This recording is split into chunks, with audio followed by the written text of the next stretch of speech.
मेरे बच्चों, आज का संदेश तुम्हारे जीवन को खुशहाल बना देगा।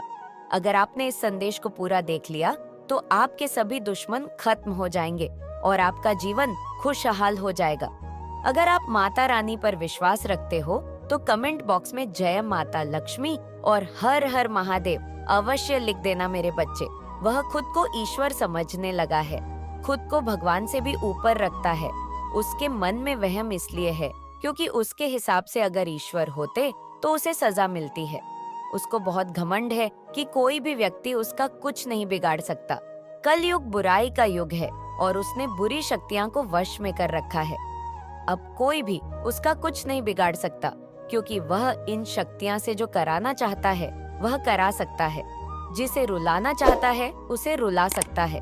लोगों को तकलीफ देकर नीचे गिरा के ही वह सबसे ऊंचे शिखर पर जा बैठेगा और सब बस चुपचाप देखेंगे। मैं भी उसको नहीं रोक पाऊंगी। उसके अंदर इतना घमंड आ गया है।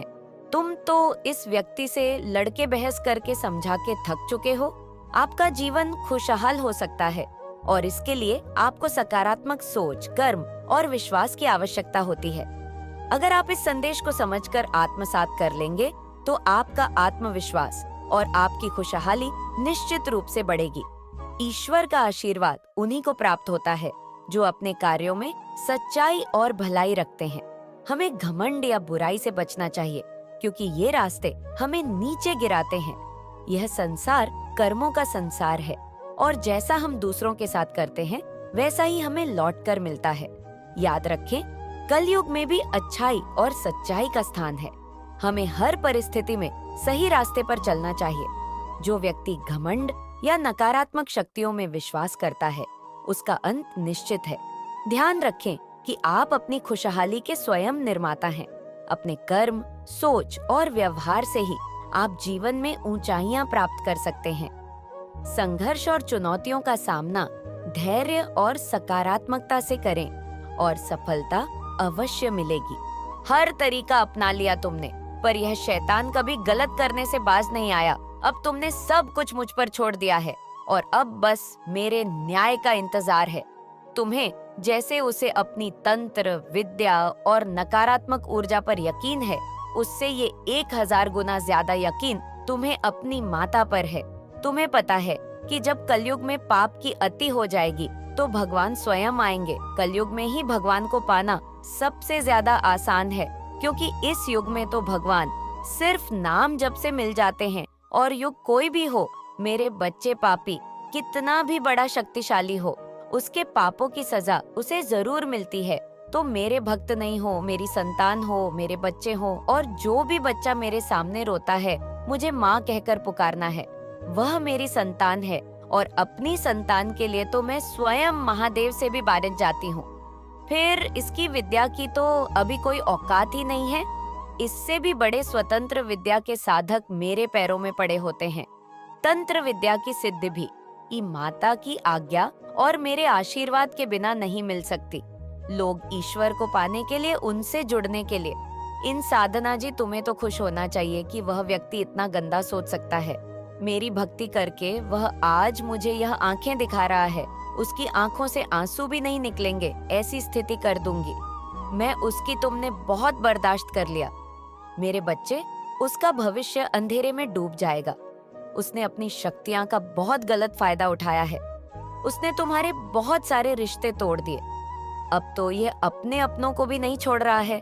उसने शुरू से मेरी भक्ति की थी और पिछले जन्मों के अच्छे कामों का बहुत फल मिल गया।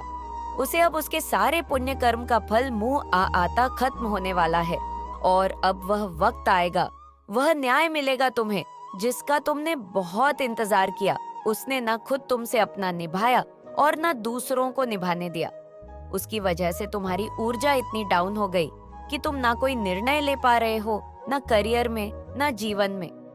तुम्हारा कहीं भी मन नहीं लगता, तुम कहीं भी ध्यान नहीं लगा पा रहे हो। उसने तुम्हें हर तरफ से तोड़ने की कोशिश की है, लेकिन तुम्हें कोई गिरा नहीं सकता। मेरे बच्चे, उसकी भक्ति दिखावा थी, लेकिन तुम्हारी भक्ति ही तुम्हारी सबसे बड़ी ताकत है। अपनी भक्ति के सहारे ही तुम अब तक जी रहे हो, सांस ले रहे हो और हर लड़ाई को सत्य बार लान रहे हो।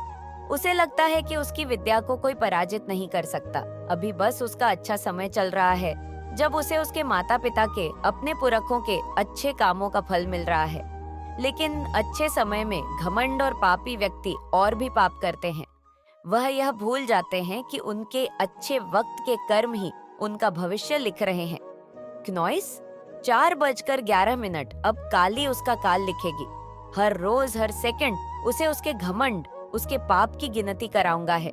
उसने मेरी भक्ति का दिखा करके बहुत लोगों को रुलाया है, और इस पाप की, इस छल की कोई माफी नहीं है। अगर मैंने उसे माफ कर दिया तो लोग मेरी भक्ति करना छोड़ देंगे, मुझ पर यकीन करना छोड़ देंगे। तो इसीलिए उसे दंड देना जरूरी है। तुम्हारे साथ न्याय करना बहुत जरूरी है। मेरे बच्चे, उसे उसकी असली जगह, असली औकात दिखाना जरूरी है कि मेरे भक्त ऐसे नहीं होते हैं। वह मेरी विद्या का, मेरी शक्तियां का गलत प्रयोग नहीं करते हैं। क्नॉइस किसी और को तकलीफ देने के लिए मेरी भक्ति कभी नहीं करते हैं। वह मेरी समता के हैं, वह मुझसे प्रेम करते हैं। इसीलिए वह सबसे प्रेम करते हैं, क्योंकि वह सब में मुझे देखते हैं। मेरी संतान दूसरों की आंखों में आंसू नहीं ला सकती लिए बस अब तुम देखते जाओ मैं उसका क्या हाल करती हूँ और कैसे उसके घमंड को चूर चूर कर देती हूँ। तुम्हें ये बहुत अच्छे से पता है कि ये लोग बहुत दिखावा करते हैं।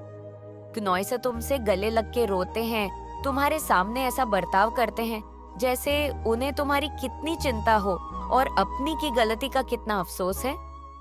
9:15 लेकिन तुम्हें भी पता है कि ये सब बस उनका खेल है।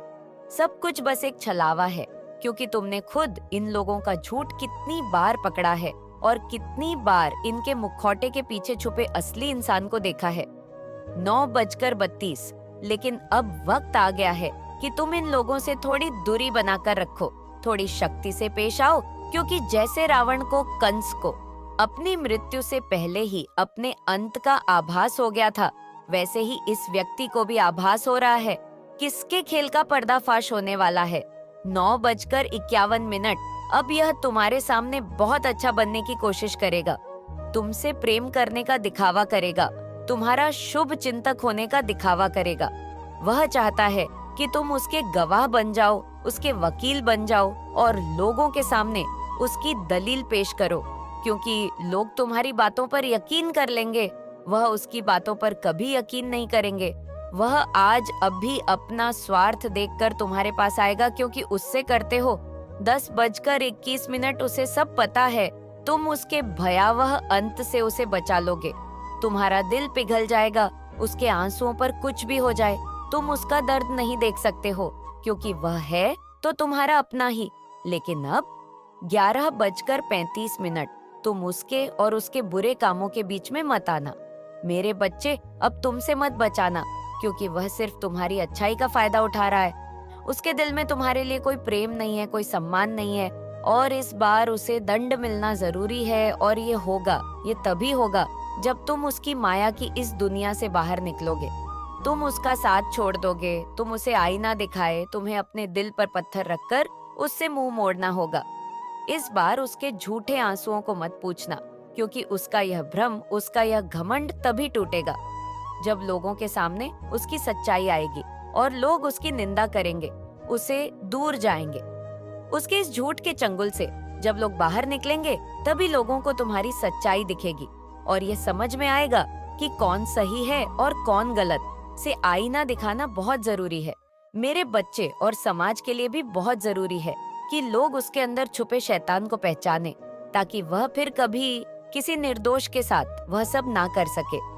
जी उसने तुम्हारे साथ किया है, फिर से वह किसी और को प्रताड़ित ना कर सके, फिर से वह किसी और की आंखों में आंसू ना ला पाए, किसी को बदनाम ना करे, बेवजह किसी को इतना कष्ट ना दे।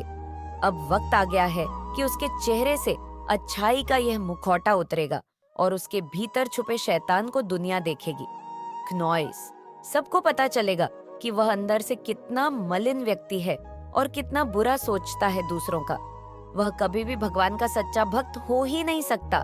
ऐसा कोई भी व्यक्ति जो दूसरों की आंखों में आंसू लाकर हंसता है, कभी भगवान का सच्चा भक्त नहीं हो सकता। अब तुम्हारी सच्चाई की जीत होगी। तुम्हारे दिल में इस व्यक्ति के लिए जो प्रचार है, इस व्यक्ति के लिए जो प्रचार है, आपको वीडियो पसंद आई हो तो वीडियो को लाइक और चैनल को सब्सक्राइब जरूर करें और कमेंट में अपने महान विचार जरूर बताएं। अपना और अपने परिवार का ध्यान रखें।